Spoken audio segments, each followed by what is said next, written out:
Hi, everybody. I'm Rick Sanchez, and we are live from beautiful St. Petersburg. Really, truly, one of the most beautiful cities in the world. Certainly one of the most beautiful cities in all of Europe. Here's what's interesting. There has been a change in the works, in the air, I should say, in Russia.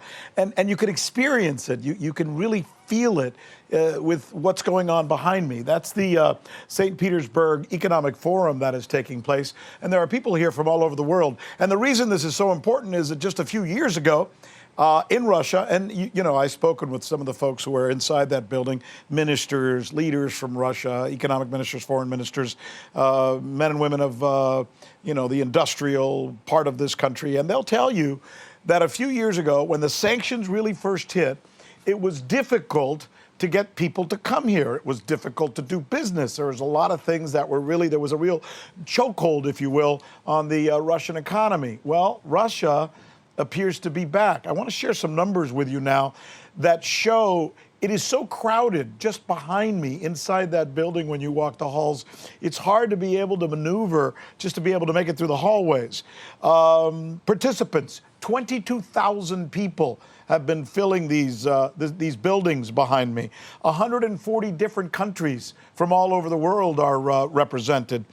1,070 deals have already been signed, and those deals, here's the mother lode, right? Those deals amount to something akin to $82 billion into the economy. So suffice it to say that at least in terms of engagement from other countries, businesses, and other monies that are being poured in and shared and transactions that are taking place, it appears that Russia, through BRICS, is back. And we're going to be talking about that. I'm Rick Sanchez. This is the Sanchez Effect. Let's do this.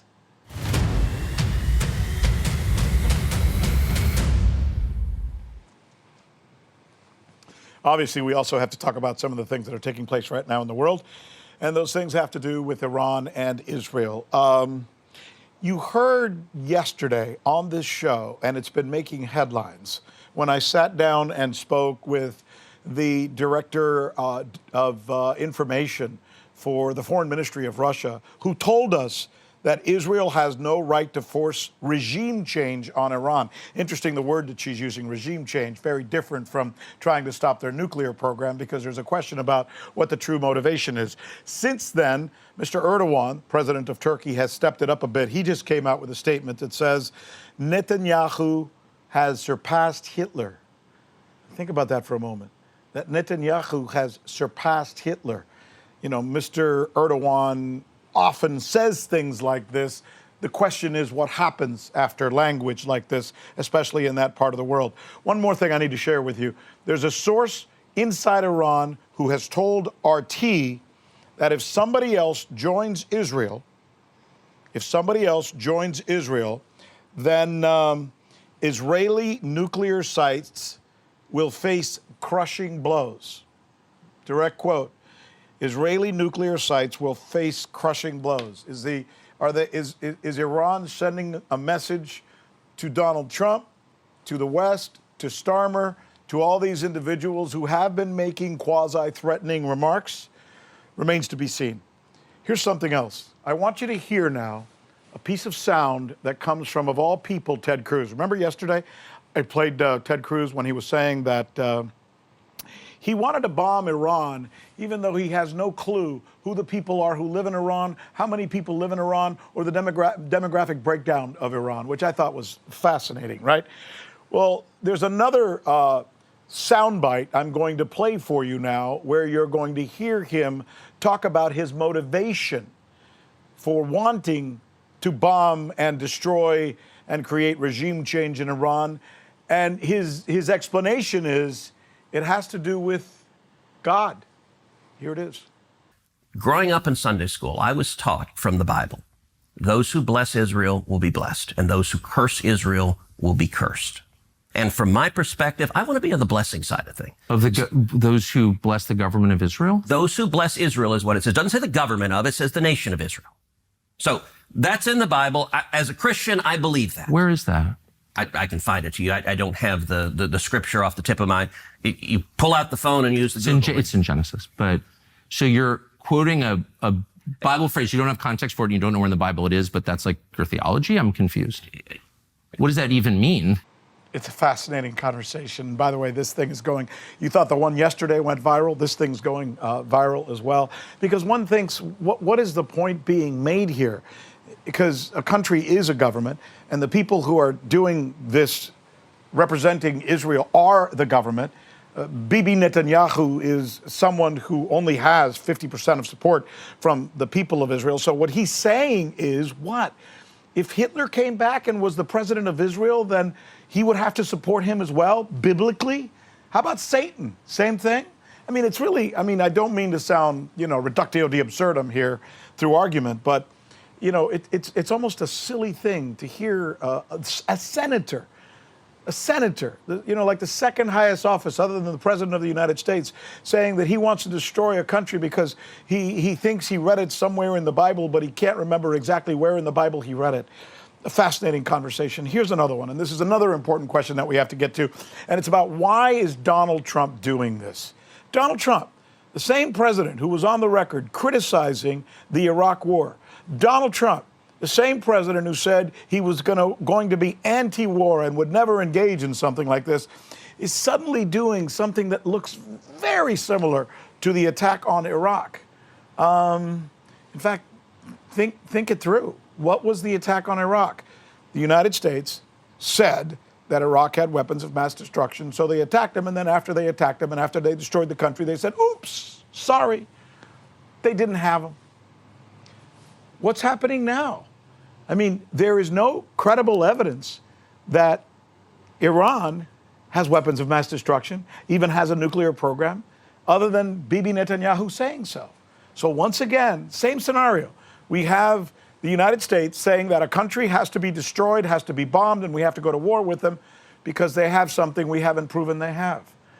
Well, here's someone I respect, who I speak with quite a bit, Colonel Doug McGregor, explaining why Donald Trump is doing this. Let's be frank. President Trump would not be in the White House today if it were not for wealthy Jewish billionaires allied with their friend Netanyahu, who put Trump into office. And Trump had to promise certain things if he were elected, one of which was that he's going to take on and destroy Iran. I'm sure that was made very clear to him, because they're interested not simply in Israel's local hegemony in the Middle East, they want global financial hegemony. The United States is simply a tool in their toolbox to get them there. So Tulsi has none of that. Tulsi is irrelevant. Tulsi is there because Tulsi supported Trump to get elected, but Tulsi is also an articulate and intelligent woman. It's nice to have one of those in the cabinet, by the way. And she is a person of character that all of us respect. I'm not surprised at all at anything that Tulsi has said, because Tulsi tells the truth, and I pay great tribute to her. I don't know how much longer she's going to be able to stay in the cabinet under these circumstances. Do you hear that? Tulsi Gabbard tells the truth. But here's the problem. In the United States right now, you have the truth represented in the form of Tulsi Gabbard, who, by the way, is a veteran. And then you have money. Which one wins? I leave you with that question, or maybe better off, I'm going to ask it of my guest. We are joined right now by Abdel Gamal Nasser. He is the former Secretary General of the African Chamber of Commerce. And of course, if you recognize the name, it's because he is the grandson, I should say, of one of the, if you'll pardon me saying this, one of the most respected, one of the greatest leaders in the Middle East, a man who to this day is remembered as a true leader in a time when we're not seeing a lot of men like your grandfather these days. So thank you, Abdel, so much for coming and joining us. Thank you, Rick. Really appreciate you being here. It's an honor to be here. We just played something where we heard Colonel McGregor say that Donald Trump is beholden to Jewish, Israeli, Zionist money. Fill in the blank. Is he right? I believe so. When I think about this particular situation, Donald Trump is first and foremost, he's a businessman. He has a business empire. He has everything to lose. And it's hard for me to imagine that a businessman who became president would want to leave the presidency on a bad note with the Israeli lobby.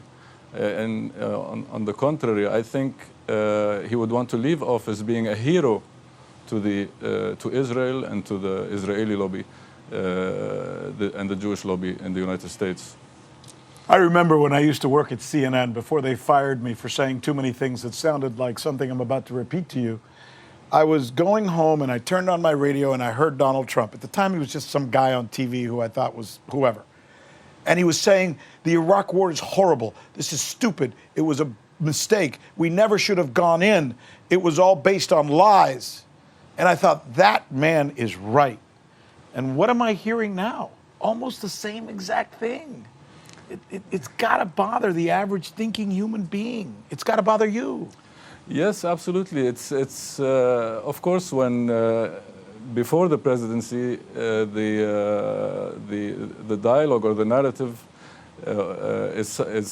is something, and then after the presidency, and I think when once they realize what's at stake for them as presidents, then they start to follow the narrative that is being dictated upon them from interest groups.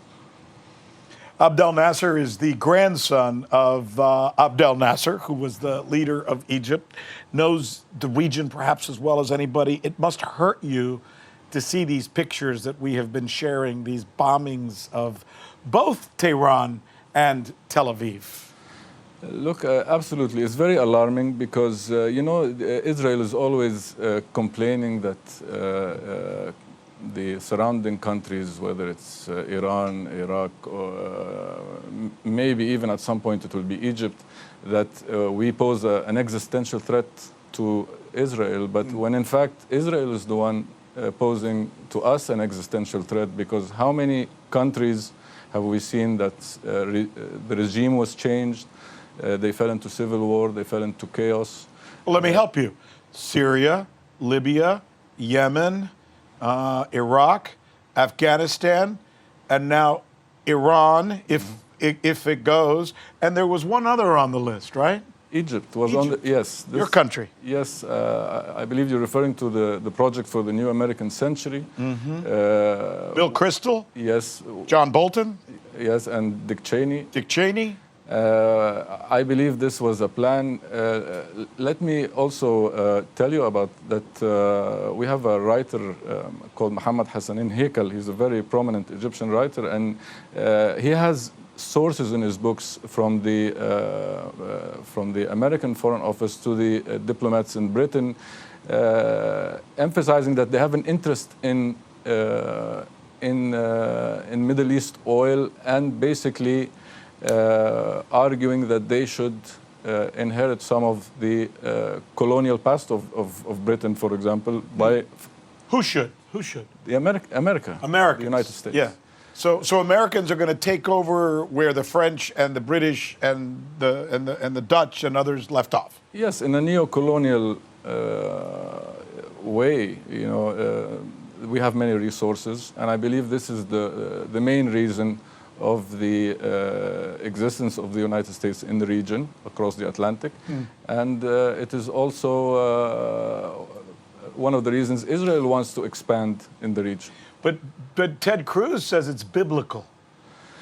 Are they jihadists now? It's like they are. It's biblical. I gotta bomb Iran, and I probably had to bomb Iraq because the Bible tells me I have to do this, right? But then this is. Can you? What do you make of that? This represents a double standards because are you a secular state or are you a religious state?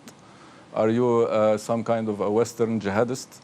Or are you just stupid? Or yes, you need to think through, because Israel has the same thing where they are.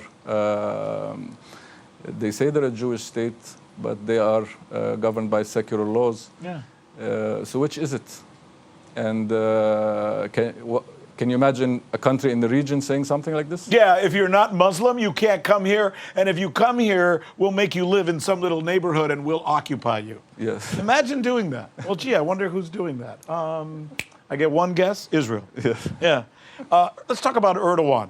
He came out today and said that Netanyahu's worse than Hitler. Then again, you know, as a reporter, I'm always covering things that Erdogan says. Erdogan always says big things.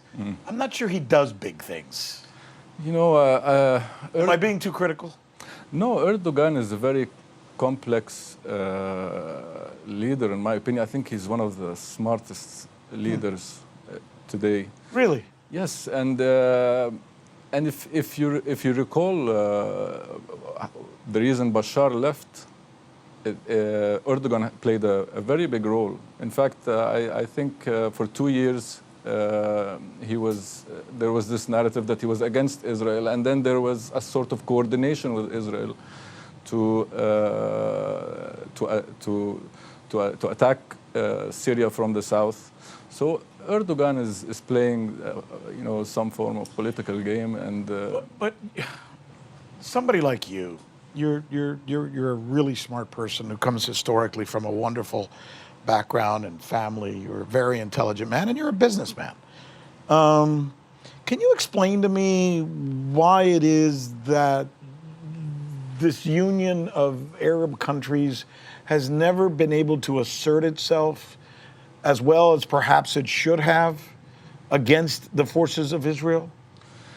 well, if you look at the Arab identity, today it is shaped by, you know, the Sykes-Picot agreement following the First World War, where the Arab countries were divided among the British and the French. When Churchill, with a bottle of gin, sat there and drew a bunch of lines and made all these countries? Yes. So, so originally the Arabs are one people. You know, they are one identity. We have one common identity. We have one language. We have one history. We have, we share the same geography. So when we become divided, and then every country has its own sovereignty, then it becomes difficult. And we are also, you know, we are divided, and there is a play on the balance of power in the region, where Israel is very strong, and so we get this fragmentation. And it's difficult to reach conclusions when you are divided and threatened at the same time. And is it the two different sects of the Muslim religion as well that keep countries, like you see this divide between, which is less now, but the Gulf states, the Saudis, for example, and the Iranians? Yes, again, this is a big debate about Shia and Sunni Islam, but it is not. It shouldn't be as big, in my opinion. It shouldn't be as big as it appears to be, because in the end, it is one religion, it is one people. Here's the $60,000 question. What happens if the United States and Great Britain and other European countries join Israel in bombing the hell and trying to destroy Iran? What happens? And the second part of my question, of course, is what do you think happens regionally? Who goes in? Who stays out? How big a conflagration would we be looking at? Okay, if I take you back to 1967, where Israel attacked Egypt also in a preemptive strike similar to the one we saw a week ago with Iran, only ours was very devastating. President Charles de Gaulle of France at the time said the battle is American, but the performance is Israeli. So, yes, and we believe that... Are you saying that's the case now? Yes, they are acting in unison for sure, because at the end of the day, it is the United States has an interest in the region, energy, gas and oil. And coming to the second part of the question, were the Western powers to bomb Iran, and they will just create first of all, an economic, a devastating economic situation, refugees, displaced peoples, power vacuums, civil wars, and you know, behind the curtains, we know that there are Islamist militias that are being financed from Western countries. You mean like the president of Syria? I'm kidding. But you know there where are I'm many- taking you. there are One day you're a many- terrorist, the next day you're a president. How's that happen? Yes, there are many examples. We've seen it many times. Al-Baghdadi even may have been one. You know, but if you really think about this, as I'm thinking through it now, we got our butts kicked in Iraq. We got our butts kicked in Afghanistan. We actually got our butts kicked in Vietnam, if you want to go back. The United States has not won a war in quite a long time. We just go in and we just fight and fight and fight, and we don't know if we win or we lose. The country ends up ruined. Somebody makes a lot of money on downed planes. Yes. Is that what will happen if we go into war with Iran and the American people will not even care because it won't even be a story in the news?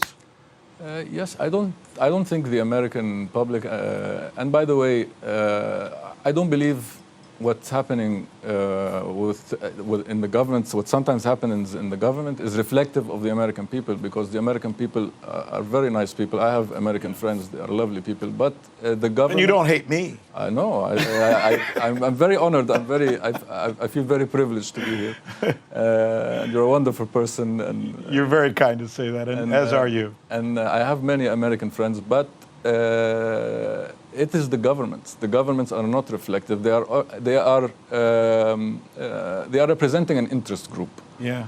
And this interest group has an interest in the region. And it's not even really, you know, here's the bad part. It's not even the government.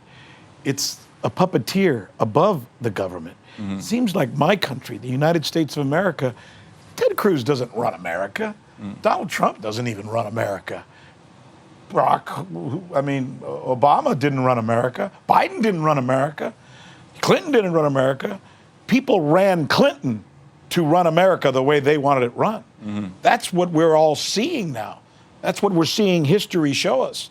The forces that you mentioned a little while ago, the names like Bolton and Bill Kristol and Cheney and these guys who drew up these plans, when they drew up the plan, they weren't government leaders.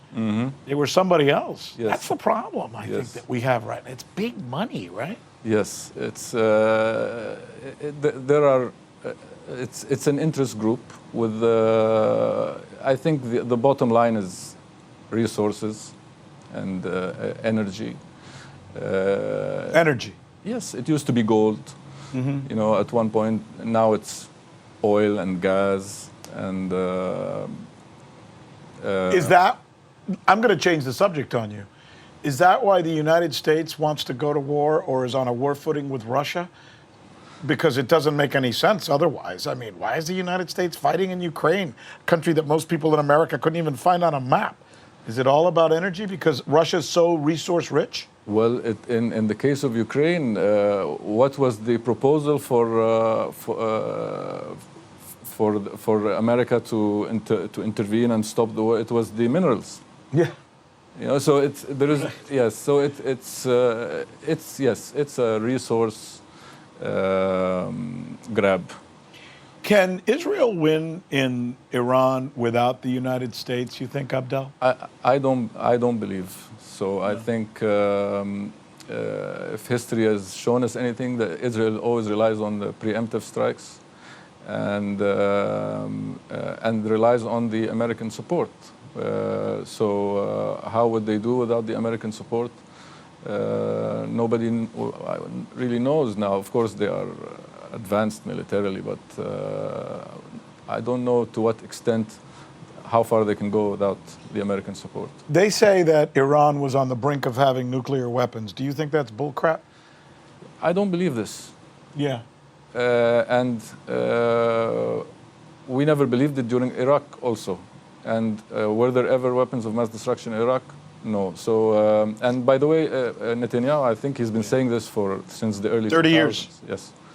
Let me ask you about this thing I read a little while ago, and I'm sharing this with my audience. Apparently, RT has a source in Iran that says to them in the government, if somebody else joins Israel, then Israel's nuclear sites will face a crushing blow.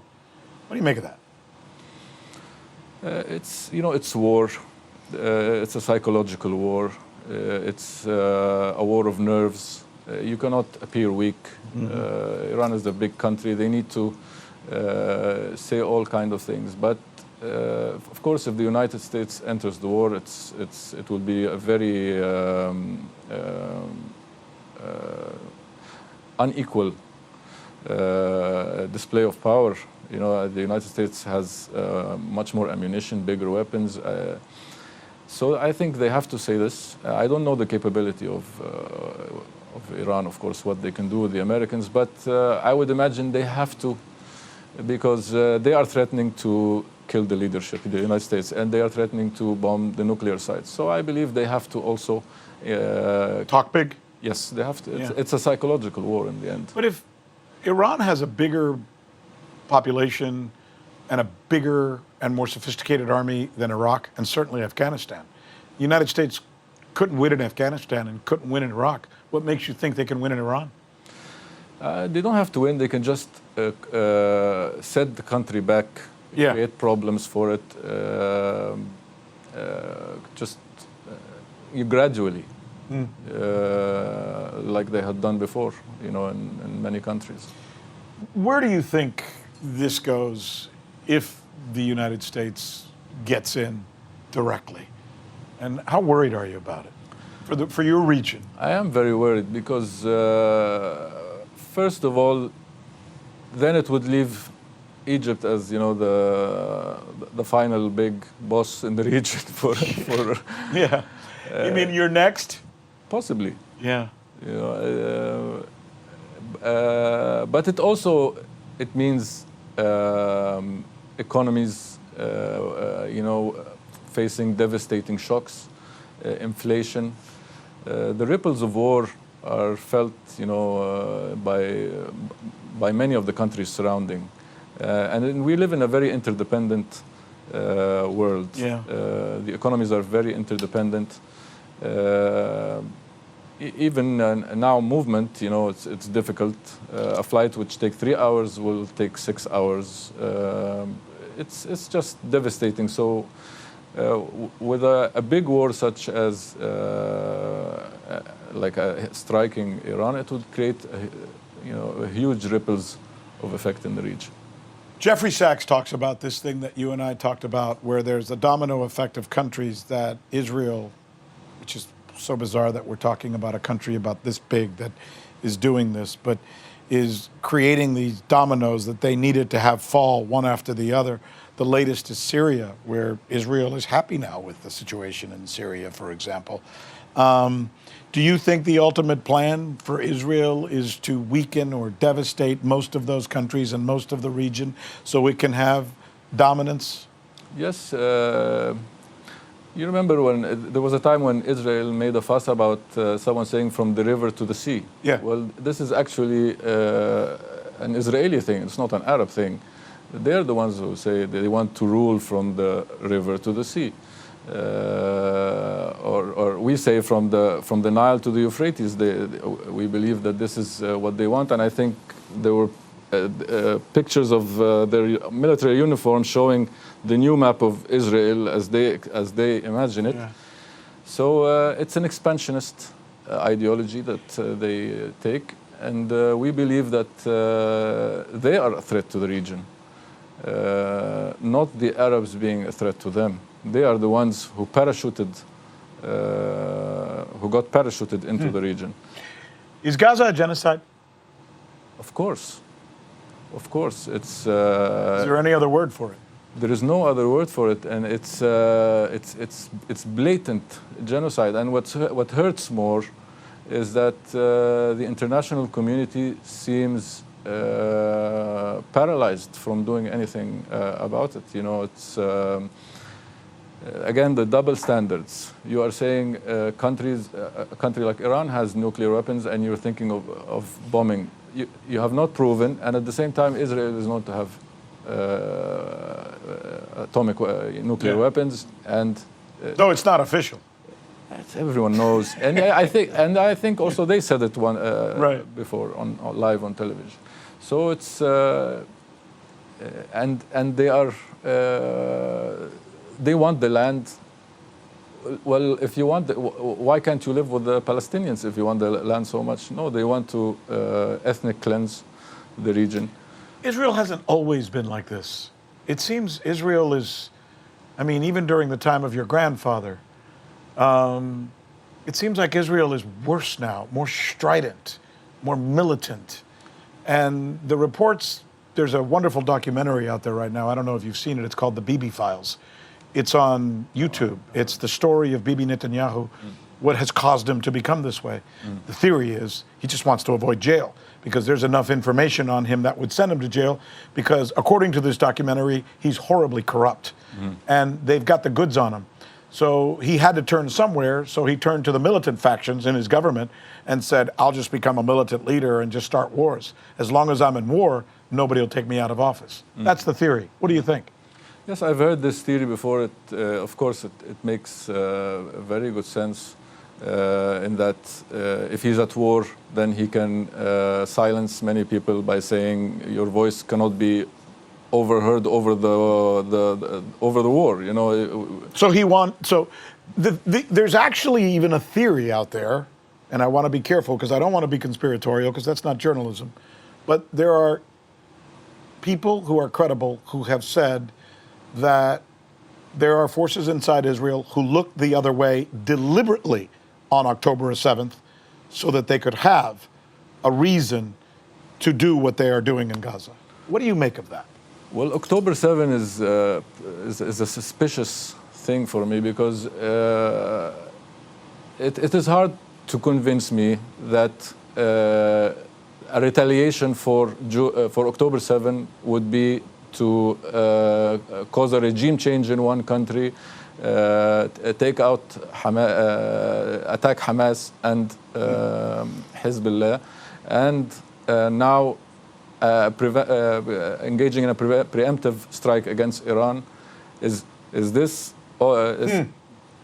It seems like it was pre-planned, and when you take into consideration the pagers and the effort and the planning that went into the pagers, then it makes this whole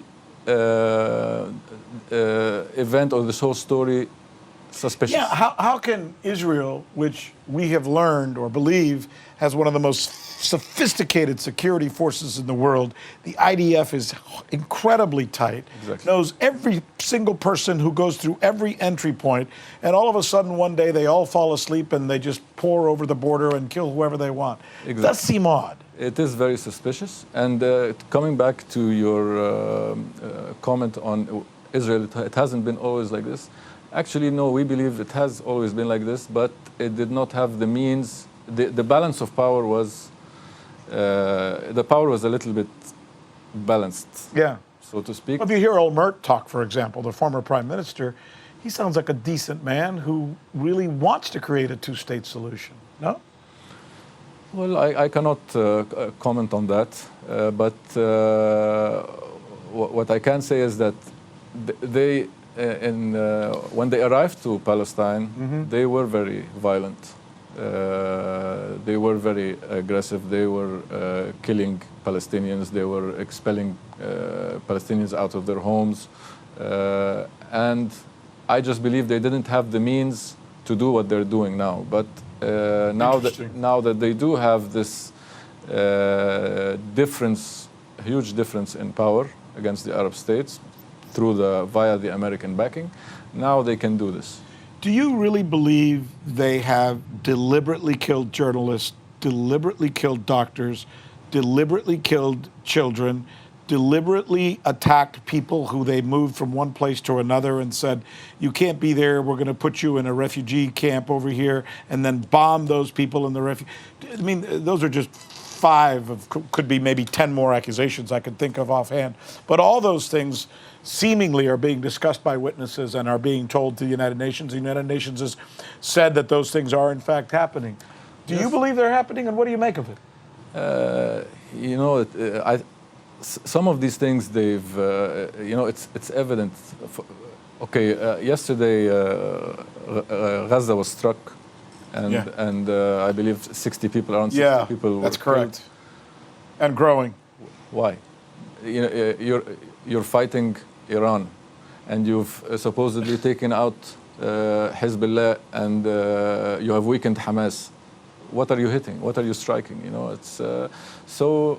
Civilians. Yes. So some of these points that you mentioned are, you know, are self it's visible to see the truth, and some they have even stated themselves. Let me ask you a final question about the situation in Ukraine. It looks like the Russians want to sit down once again post these terrorist attacks that have happened with the trains in Russia, and sit down once again with the Ukrainian negotiators. I had a conversation with Mr. Medinsky, the lead negotiator for Russia, not long ago, and he told me that he fears he's negotiating with negotiators who don't have the power to negotiate because Mr. Zelensky doesn't want them to come up with a solution. What do you make of that? I cannot really comment on that. I have not been following. I have been recently following the what's happening in our region more. So, but again, you see a lot of American interference in this particular war between Russia and Ukraine, because I think Russia was clear about its boundaries of NATO expansion. And this is the main reason why it has come to this, because they did not respect the boundaries, and they were empowered by other countries to, emboldened by other countries to take steps to provoke Russia and trying to. So I haven't been following. You believe Russia was provoked into this war by the West? Of course, of course. And a lot of people do. I think so. I believe so, yes. Abdel, you're a very smart man, and you're very kind to. I know you and I spent some time this morning in a panel together, and now we get to spend part of the evening together. It was an honor for me. It's an honor for me, sir, to be able to talk to you. And thank you so much for your wisdom and for sharing your thoughts with us. We very much appreciate it. Well, and that's it for the Sanchez Effect. And I want to thank you so much for being with us. You know, in many ways, what we try to do here is we try to be raw, we try to be real, we try to be honest, and we try to do this without any corporate spins. In real conversations, when someone sits down, like I just did with Abdel, and we have conversations without him knowing what I'm going to ask or without me knowing what he wants me to ask. That's journalism. It's what we try to do. We'll see you again next time.